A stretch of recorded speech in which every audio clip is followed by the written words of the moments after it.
नमस्कार, मी प्राची साळुंखे बुलेटिनमध्ये आपलं स्वागत करते। पुढील काही मिनिटात आपण घेणार आहोत महत्त्वाच्या बातम्यांचा वेगवान आढावा स्पीड न्यूज मधून।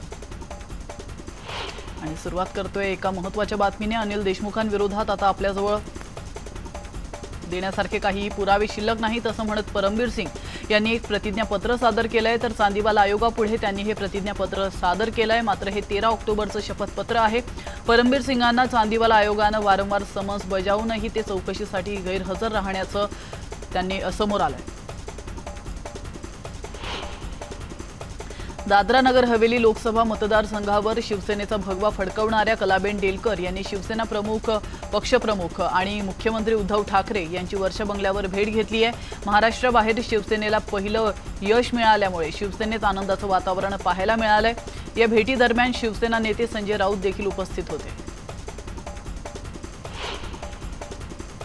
प्रदेश काँग्रेस कमिटीचे सरचिटणीस आणि मुख्य प्रवक्ते अतुल लोंढे यांनी किरीट सोमय्यांवर निशाणा साधलाय। भारतीय जनता पक्षाचे नेते आणि माजी खासदार किरीट सोमय्या हे वारंवार काँग्रेस, राष्ट्रवादी आणि शिवसेनेच्या नेत्यांविरोधात गरळ ओकत असतात। बिनबुडाचे आरोप करून नाहक बदनामी करत असतात। सोमय्या यांच्या बेताल आणि बिनबुडाच्या वक्तव्याप्रकरणी आता त्यांच्या विरोधात कोर्टात सिव्हिल आणि क्रिमिनल याचिका दाखल करणार असल्याचं अतुल लोंढे यांनी म्हटलंय। अहमदनगरमधील दंत महाविद्यालयातील कर्मचारी प्रतीक काळे आत्महत्या प्रकरणावरून भाजपचे मुख्य प्रवक्ते केशव उपाध्ये यांनी शंकरराव गडाख यांच्या राजीनाम्याची मागणी केली आहे। तसंच या प्रकरणाची निष्पक्ष चौकशीही करावी अशी देखील मागणी त्यांनी केली आहे। तर पोलीस हे प्रकरण दाबण्याचा प्रयत्न करत आहेत असा आरोप केशव उपाध्ये यांनी केला। दरम्यान माझ्यावर केलेले आरोप अत्यंत चुकीचे आहेत। केशव उपाध्याय यांनी केलेले आरोप राजकीय हेतूने आहेत। कर्मचाऱ्यांच्या आत्महत्येची घटना अतिशय दुर्दैवी असून सदर प्रकरणाची कोणत्याही समितीने सखोल चौकशी करावी आणि जर दोषी आढळून आलो तर कोणतीही शिक्षा भोगायला तयार असल्याचं जलसंधारण मंत्री शंकरराव गडाख यांनी म्हटलंय। समीर वानखेडे यांच्याबाबत नवाब मलिक हे रोज उलटे-सुलटे आरोप करतायत। नवाब मलिक यांच्या जावयाला अटक केल्यामुळे ते असे आरोप करत असल्याचं रामदास आठवलेंनी म्हटलेलं आहे। दिल्लीतील पत्रकार परिषदेत ते बोलत होते। शिवाय दिवाळी हा सण सगळ्याच समाजाचा सण आहे आणि बाळकृष्ण रेणके विमुक्त समितीचा शिफारस लागू करण्याचा सरकार विचार करते अशी माहिती देखील रामदास आठवले यांनी यावेळी दिली। नवी मुंबई महानगरपालिका हद्दीत एमआयडीसीच्या मालकीचं भूखंड वाचवण्यासाठी भाजपा आमदार गणेश नाईक यांनी अनोखी शक्कल लढवली आहे। शहराच्या विकासाच्या दृष्टीने मुख्याच्या जागी असणारं भूखंड विक्रीस काढण्याचा घाट काही दलाल एमआयडीसी अधिकाऱ्यांच्या संगनमताने घालत असल्याचा आरोप नाईकांनी केला आहे। हे भूखंड दलालांच्या घशात जाऊ नये यासाठी गणेश नाईक यांनी ऐन दिवाळीत या भूखंडावर वृक्षारोपण करून हे भूखंड वाचवण्याचा प्रयत्न केला आहे। वेळ पडल्यास हे भूखंड वाचवण्यासाठी आंदोलन करण्यात येईल असा इशाराही आमदार गणेश नाईक यांनी दिला आहे। मुंबई पोलिसांनी आज मुलुंडच्या पळसपाडा या आदिवासी पाड्यात जाऊन दिवाळी साजरी केली आहे। कोरोनामुळे गेल्या 2 वर्षांपासून या पाड्यामध्ये वास्तव्य करणाऱ्या नागरिकांपुढे रोजगाराचा प्रश्न उपस्थित झाला होता। केवळ जंगलात पिकणाऱ्या भाजीपाल्यावर त्यांचा उदरनिर्वाह सुरू होता। अशात विद्यार्थ्यांसमोर शैक्षणिक समस्या देखील होत्याच। त्यामुळे यंदाची दिवाळी या आदिवासी बांधवांसाठी गोड जावी म्हणून मुंबई पोलिसांनी आज मुलुंडच्या आदिवासी पाड्यात भेट देऊन या पाड्यातील विद्यार्थ्यांना शैक्षणिक साहित्य तसंच सायकल देऊन दिवाळी साजरी केली आहे। यावेळी परिमंडळ 7चे पोलीस उपायुक्त प्रशांत कदम यांनी या विद्यार्थ्यांशी संवाद देखील साधलाय। सोबतच पाड्यातील नागरिकांना भेडसावणाऱ्या समस्यांचा देखील त्यांनी आढावा घेतला। वीज वितरण महामंडळाच्या वतीने सर्वसामान्य नागरिकांपासून शेतकऱ्यांपर्यंत सक्तीने केल्या जाणाऱ्या वीज बिल वसूल बाबत केंद्रीय आरोग्य राज्यमंत्री डॉक्टर भारती पवार संतप्त झाले असून त्यांनी सक्तीने केली जाणारी मोहीम थांबवा, कुणाचंही वीज कनेक्शन तोडू नका अशा स्पष्ट सूचना वीज महावितरण कंपनीच्या अधिकाऱ्यांना दिल्यात। डॉक्टर भारती पवार यांनी नाशिक या ठिकाणी वीज वितरण कंपनीच्या जिल्ह्यातील सर्व अधिकाऱ्यांची बैठक बोलावली होती। त्यात त्यांनी अधिकाऱ्यांना धारेवर धरलं। कोरोना त्यानंतर अतिवृष्टीमुळे शेतकरी मेटाकुटीला आलेला असतानाच त्यांच्याकडे सक्तीने वीज बिल वसुली करणं योग्य आहे का असा प्रश्न त्यांनी उपस्थित केला। कोरोना काळात ज्या महिलांच्या पतीचं निधन झालंय अशा निराधार महिलांसाठी कोरोना एकल महिला पुनर्वसन समितीने पुढाकार घेतलाय। मात्र सरकारच्या अटींमुळे त्यांना या योजनांचा लाभ घेता येत नाहीये। तसंच अनेक कौटुंबिक प्रश्न या समितीमार्फत सोडवण्यात येतात। यासाठी राज्यातील सर्व जिल्ह्यांमध्ये समन्वयक नेमण्यात आलेले आहेत आणि मुंबईतून विद्या गडाख या कोरोना एकल महिला पुनर्वसन समितीच्या समन्वयक म्हणून कार्यरत आहेत। तर प्रबोधनकार निवृत्ती महाराज इंदुरीकर यांनी कोरोना प्रतिबंधक लस घेण्याबाबत केलेल्या वक्तव्यावरून त्यांच्यावर टीकेची झोड उठली असतानाच राज्याचे आरोग्य मंत्री राजेश टोपे यांनी इंदुरीकर यांच्या वक्तव्याबाबत त्यांची समजूत काढणार असल्याचं सांगितलंय।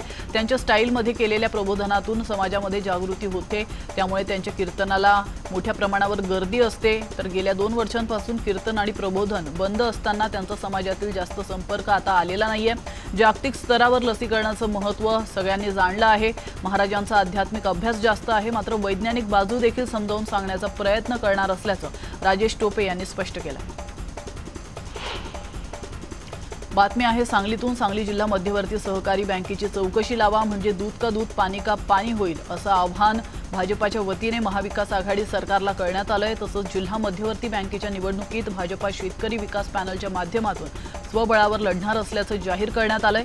जिल्हा भाजपच्या कोर कमिटीची बैठक झाली आहे, या बैठकीत हा निर्णय घेण्यात आला। जळगाव जिल्ह्यातील जामनेरमध्ये एसटी कर्मचाऱ्यांनी पुन्हा संपावर जाण्याचा पवित्रा घेतला आहे। आज रात्री 12 वाजेपासून एसटी कर्मचारी संपावर जाणार आहेत। राज्य सरकार एसटी कर्मचाऱ्यांकडे दुर्लक्ष करत असून त्यामुळे दिवाळीच्या दिवशी एसटी कर्मचाऱ्यांवर संप करण्याची वेळ आली असल्याचं एसटी कर्मचाऱ्यांनी स्पष्ट केलंय। एसटी कर्मचाऱ्यांनी माजी मंत्री गिरीश महाजन यांना देखील संपाबाबत पत्र दिलं असून एसटी कर्मचाऱ्यांच्या संपामुळे ऐन दिवाळीच्या सणात प्रवाशांचे हाल होणार आहेत। एसटी कर्मचाऱ्यांच्या संपाला भाजपने पाठिंबा दिला। दिवाळीत झेंडूच्या फुलांना मोठ्या प्रमाणात मागणी असते, म्हणूनच या काळात झेंडूच्या फुलांची किंमतही वाढते। मात्र ग्राहकांना फुलं स्वस्त दरात मिळावी म्हणून अकोल्यातील चिखलगाव येथील शेतकऱ्यांनी थेट ग्राहकांपर्यंत फुल विक्री सुरू केली। त्यामुळे शेतकरी, दलाली, हमाली आणि गाडी भाडं वाचवल्याने ग्राहकांना फुलं स्वस्तात मिळाली आहेत। त्याचप्रमाणे शेतकऱ्यालाही आवश्यक नफा मिळतोय, त्यामुळे स्वस्तात फुलं मिळत असल्याने ग्राहकांच्या चेहऱ्यावर आनंद पाहायला मिळतोय। बातमी आहे धुळ्यातून। धुळे शहराला पाणी पुरवठा करणाऱ्या तापी नदीवरील जलवाहिनीला पुन्हा मोठी गळती लागली होती। मुंबई आग्रा महामार्गाजवळील जामफळ धरणालगत या जलवाहिनीला लागलेल्या गळतीमध्ये पाणी वाया गेलंय। अर्धा तास जवळपास 50 फुटांपर्यंत पाण्याचे कारंजे उडताना पाहायला मिळाले होते। 1 किलोमीटर लांब अंतरावरून पाईप गळतीमुळे निर्माण झालेला कारंजा दिसत होता। तात्पुरता ही गळती थांबवण्यात आली असली तरी या गळतीमुळे शहराला होणारा पाणी पुरवठा विस्कळीत होणार आहे। ही जलवाहिनी जीर्ण झाल्यामुळे ती दबाव सहन करू शकत नसल्याने अशी गळती लागत असल्याचा देखील दावा महापालिकेने केलेला आहे। मात्र वारंवार जलवाहिनीला लागणारी गळती धुळेकरांचं हक्काचं पाणी तर वाया घालतेच आहे, सोबतच दुरुस्तीच्या नावाने लाखो रुपयेही पाण्यात जात आहेत। त्यामुळे कायमस्वरूपी यावर तोडगा काढण्याची मागणी धुळेकरांनी केली। मुंबईतील सर्व शासकीय आणि महानगरपालिका केंद्रांवर गुरुवार दिनांक 4 नोव्हेंबर ते रविवार दिनांक 7 नोव्हेंबर 2021 असे 4 दिवस कोविड लसीकरण बंद राहणार आहे। दरम्यान सोमवार दिनांक 8 नोव्हेंबर 2021 पासून लसीकरण मोहीम पूर्ववत होईल। मुंबईकर नागरिकांनी बृहन्मुंबई महानगरपालिका प्रशासनाला सहकार्य करावं असं आवाहन करण्यात आलंय। मुंबईत 4 दिवस लसीकरण बंद आहे आणि शासकीय आणि महानगरपालिका केंद्रांवर हे लसीकरण होणार नाही। पुण्यात दिवसभरात 98 कोरोना पॉझिटिव्ह रुग्णांची वाढ झाली आहे, तर दिवसभरात एकूण 70 रुग्णांना डिस्चार्ज देखील देण्यात आलाय। दरम्यान 3 रुग्णांचा मृत्यू झालाय। सद्यस्थितीत 94 क्रिटिकल रुग्णांवर उपचार सुरू आहेत। उल्हासनगर जवळील म्हारळ गावातील इंदिरा नगर या भागामध्ये रात्री गावगुंडांनी मोठा हैदोस घातला। यावेळी गावगुंडांच्या 50 जणांच्या टोळीने तलवारी घेऊन अनेकांच्या घरात घुसून तोडफोड केली। परिसरातील अनेक गाड्यांचं देखील मोठ्या प्रमाणात नुकसान झालंय। विजय गायकवाड आणि विकी अहिरे यांच्या 2 टोळ्यांमध्ये अनेक दिवसांपासून युद्ध सुरू आहे, मात्र त्याचा भुर्दंड सामान्यांना भरावा लागतो। कळव्यातील मफतलाल कॉलनी परिसरात कौटुंबिक वादातून एका गर्भवती महिलेवर रॉकेल टाकून जिवंत जाळल्याचा धक्कादायक प्रकार समोर आलाय। या घटनेत महिलेच्या पोटातील 6 महिन्यांचं अर्भक मृत्युमुखी पडलेला आहे। या घटनेतील महिलेची प्रकृती गंभीर असून जे रुग्णालयात उपचार सुरू आहेत। याबाबत आरोपी पती अनिल चौरसियाला पोलिसांनी अटक केली असून त्याच्या विरोधात कळवा पोलीस ठाण्यात गुन्हा दाखल करण्यात आला।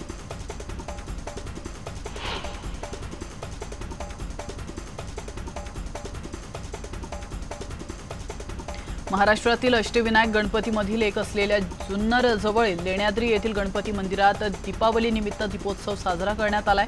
पायथ्याशी असलेल्या नागरिकांनी आणि देवस्थान ट्रस्टने या निमित्त पायरी मार्गावर हजारो पणत्या लावल्या होत्या, त्यामुळे हा परिसर उजळून निघाला होता।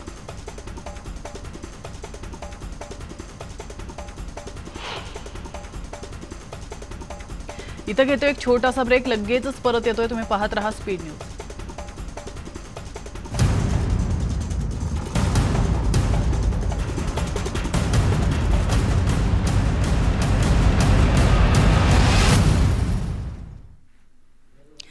ब्रेक नंतर आपलं स्वागत आहे आणि पुन्हा एकदा आपण घेणार आहोत उर्वरित बातम्यांचा वेगवान आढावा.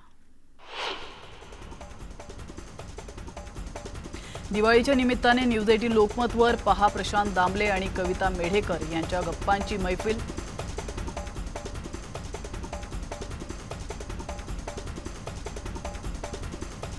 अयोध्या नगरी 12 लाख दिव्यांनी उजळून निघाल्याचं आपण पाहतोय. अयोध्येतला हा नेत्रदीपक दीपोत्सव जगभरात चर्चेचा विषय ठरलाय. गिनीज बुक ऑफ वर्ल्ड रेकॉर्डमध्ये याची नोंद झालेली आहे. त्यासाठी त्यांची टीमही त्या ठिकाणी उपस्थित आहे. 12 लाख दिव्यांपैकी 9 लाख दिवे राम की पेढीवर प्रज्वलित करण्यात आलेत, तर संपूर्ण अयोध्येत 3 लाख दिवे लावण्यात आलेत. दीपोत्सवाच्या आधी श्रीरामाची शोभायात्रा रवाना करण्यात आली. मुख्यमंत्री योगी आदित्यनाथ यांनी शोभायात्रेचं स्वागत केलं.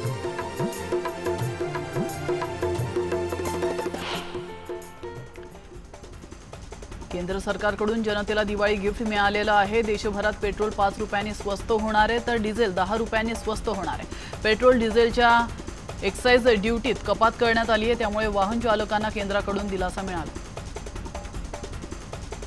पंतप्रधान नरेंद्र मोदींनी कमी लसीकरण झालेल्या जिल्ह्यातील जिल्हाधिकाऱ्यांशी संवाद साधला आहे. गाव आणि वस्त्यांच्या लसीकरणावर जास्तीत जास्त नियोजन करण्याचा सल्ला यावेळी पंतप्रधानांनी दिलाय. लसीकरणाच्या पातळीवरची टक्केवारी प्रत्येक जिल्ह्याने गाठली पाहिजे असं मोदी म्हणालेत. लसीकरणासाठी स्थानिक धर्मगुरूंची मदत घेण्याचा सल्ला देखील यावेळी मोदींनी दिला. भारतीयांसाठी एक आनंदाची बातमी आहे. कोवॅक्सिनला आता जागतिक मान्यता मिळाली आहे. आपत्कालीन वापरास जागतिक आरोग्य संघटनेनं लसीला मंजुरी दिली आहे आणि त्यामुळे आता परदेशात प्रवास करणाऱ्या भारतीयांना दिलासा मिळाला आहे. भारतीय संशोधकांनी शोध लावलेल्या लसीवर आता जगानं विश्वास व्यक्त केलाय. भारताची कोवॅक्सिन जागतिक निकषांवर पात्र ठरली आहे. भारतीय पुरुष क्रिकेट संघाच्या प्रशिक्षकपदी राहुल द्रविडच्या नावाची घोषणा करण्यात आली आहे. आगामी भारत आणि न्यूझीलंड सिरीजपासून राहुल द्रविड प्रशिक्षकपदाची धुरा सांभाळणार. 26/11 हल्ल्यात शहीद झालेल्या मेजर संदीप उन्नीकृष्णन यांच्या आयुष्यावर आधारित लवकरच मेजर हा चित्रपट प्रेक्षकांना भेटायला येणार आहे आणि या चित्रपटाचा ट्रेलर प्रेक्षकांच्या भेटीला आलेला आहे. कोई सोचे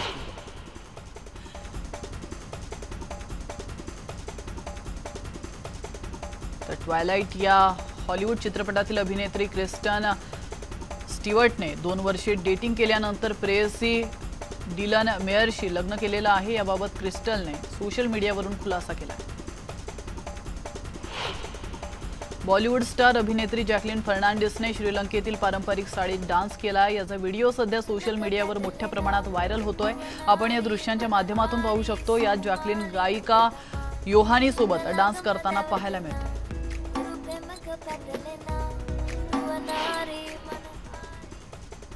आणि यासोबतच स्पीड न्यूज मध्ये वेळ झाली. इथंच थांबण्याची. मात्र तुम्ही कुठेच जाऊ नका. पाहत रहा न्यूज 18 लोकमत.